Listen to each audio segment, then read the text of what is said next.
Today's hearing, and thanks very much to the commissioners for being with us today.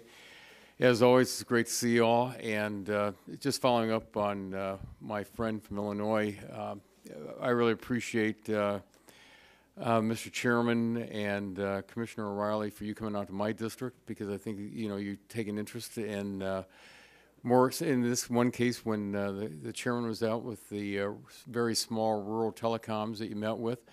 And it wasn't really a round table, we were sitting around a square table. But there were quite a few people there that day that you addressed, and they appreciated it. And Commissioner O'Reilly for coming out and talking to the our smaller broadcasters in the area. I appreciated that. So it's good that you're listening to the folks back home.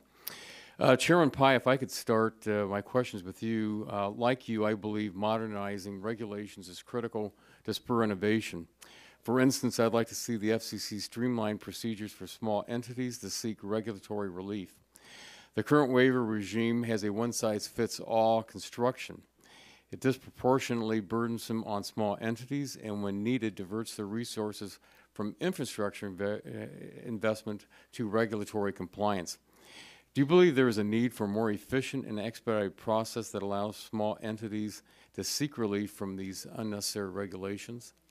Congressman, appreciate the question, and I do think, consistent with my views, that we should try to minimize the regulatory burdens on smaller providers, that is an approach that has merit.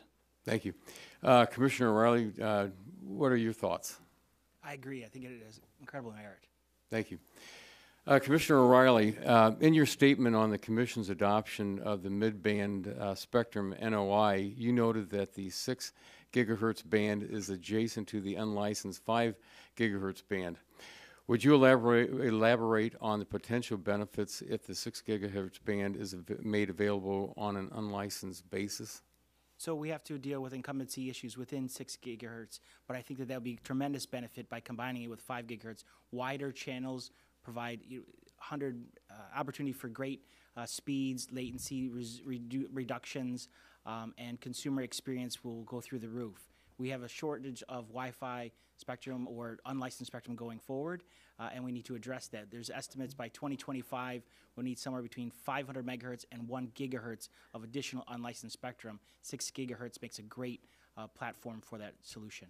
So when you're talking about especially how badly congested that 2.4 to 5 gigahertz bands are already available to the unlicensed community, so the congestion is how bad would you say? So I don't have an exact measurement, but when I talk to folks in the industry, they barely will use 2.4. 5 gigahertz is obviously popular, but that's becoming extremely more popular. And so we're running out. That's why I've spent a great deal of time on 5.9, and my colleague and I have worked really hard on 5.9, but then 6 gigahertz being right next door is a great platform. Thank you. Voice-activated virtual assistants like Siri, Alexa, and Google Assistant are becoming an increasingly popular consumer gateway to the Internet.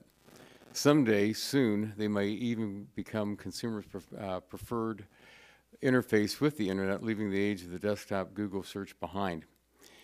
You get Yelp results in Siri, OpenTable, and Google TuneIn Radio from Alexa.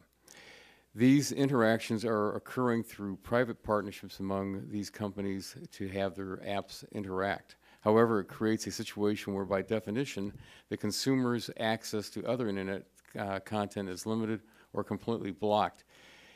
It's the question of who answers Siri's question when you ask Siri something.